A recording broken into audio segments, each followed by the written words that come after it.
Carl Froch is still the WBA and IBF super middleweight champion. George Groves is in desperate trouble, and the referee saves George Groves. He waves it all off. George Groves protests at the midway section of the 9th round. When Carl Froch looked to be losing the fight, he produced that warrior instinct, and as boos ring around this arena, Carl Froch is held aloft by his camp. He is still the world champion, but many will suggest that he's lucky to be so. Let's speak to Carl Froch. Carl, good morning. Morning. Congratulations. Give us your fight report.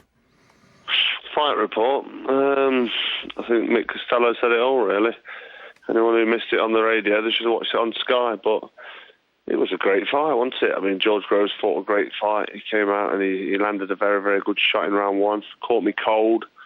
And I did what I do. I got back on my feet after getting put on a seat in my pants and boxed on through to round 9. I think round 7 and 8, I was breaking him up, catching him with good shots.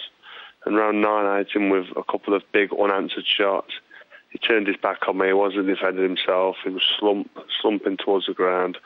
And the referee did the right thing and stopped the fight. But what a great fight it was. It was. Going back to that first round, when you were down, how aware of you what the situation was? Did you have a moment where you were sort of out of it a bit, or what? Tell me. Yeah, I definitely had a moment where I was out of it a bit. I got caught with a right hand, and I was put on the seat of my pants. And that sometimes happens in boxing. It's happened to me twice now in my whole career. It was a fantastic shot by George Groves. I came out cold, and I was a little bit clumsy, to be honest. And I walked into a right hand, and if you walk into a right hand of someone who can punch very hard, that's the result. But a lot of fighters wouldn't have got up from that. But me being me, I got up, I carried on fighting, and I did what I do. Yeah. So the decision to end it when it was ended, tell us what you feel now. You've had a good few hours to reflect. What do you think?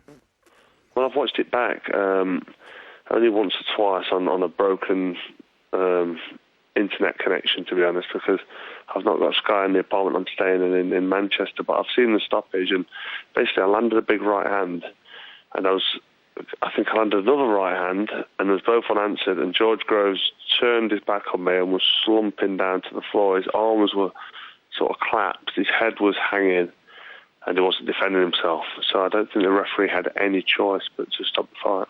And that's the thing, you see. I mean, I can understand. I've been to boxing for a lot of years. I can understand the fans. They paid money and they want to see a sort of an ending, a definitive ending. But of course, when a boxer takes punches like you were giving him, he was probably out on his feet and they look as though they're okay. But that's when damage can happen, isn't it?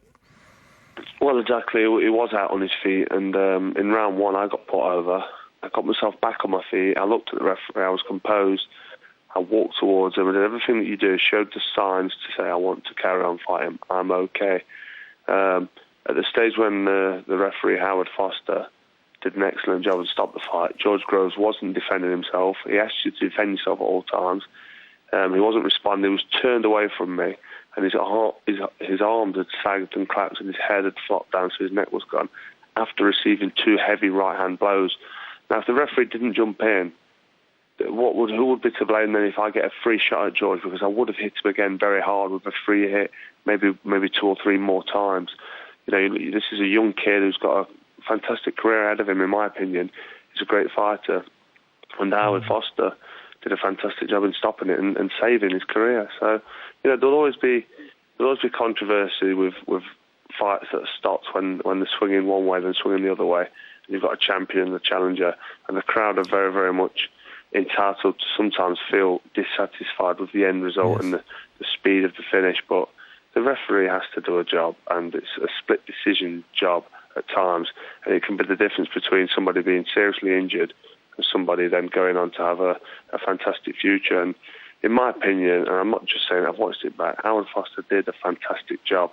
He made a quick split-second decision, and it was absolutely the right decision after watching it back. And I think people should just enjoy it because it was a fantastic night. George Groves came and gave his heart and soul and gave me a fight that I didn't think he'd be able to give me. He decked me on the seat of my pants in round 1, I'm laughing because I couldn't believe it. I had to fight back like I do. I get up and fight back as the champion I am.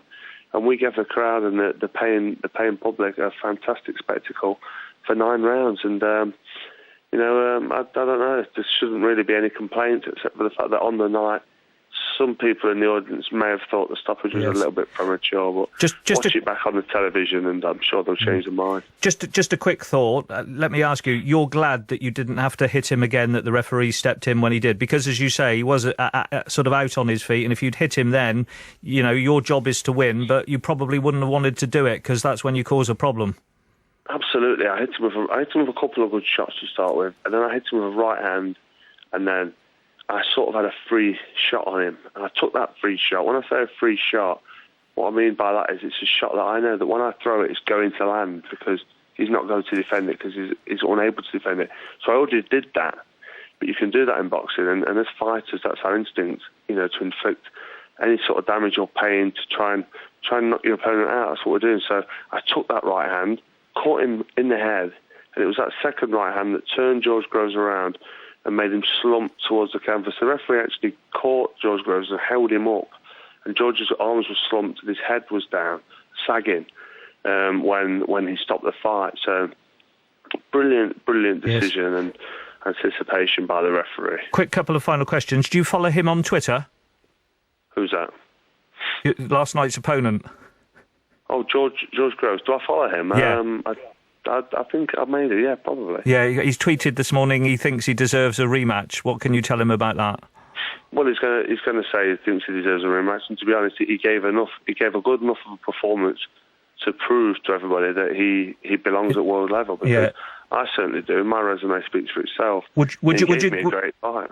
Would you give him a rematch? Would you give him a rematch as your next fight? Just yes or no on that one, please.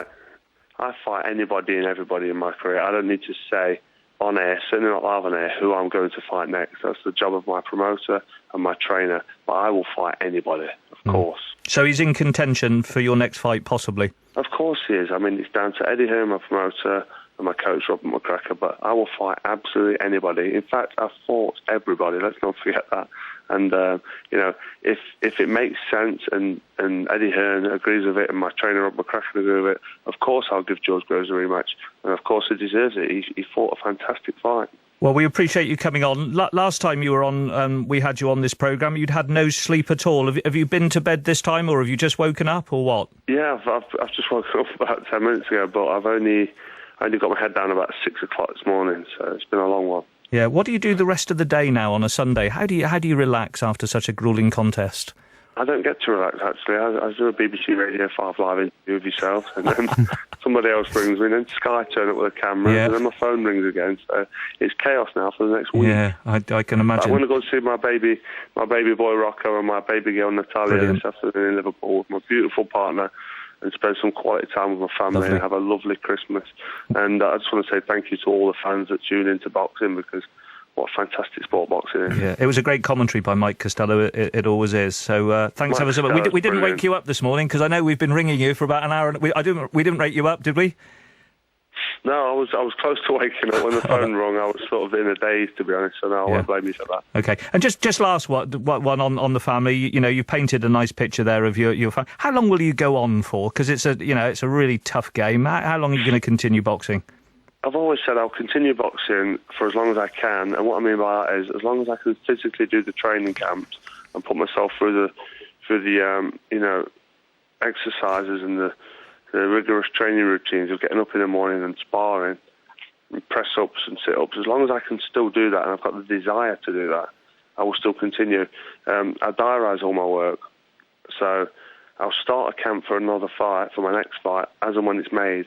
And if halfway through the camp or 3 or 4 weeks into the camp, I can't hit my targets, I can't do the runs in the same times, and I feel really, really like I'm getting old, or I feel flat, or my head's gone, and I think, you know what, the desire's gone, I don't want this anymore. If that happens during the camp, I will not fight again. It's as simple as that. Very sensible. Carl, enjoy your Sunday. Thanks very much indeed for coming on the programme.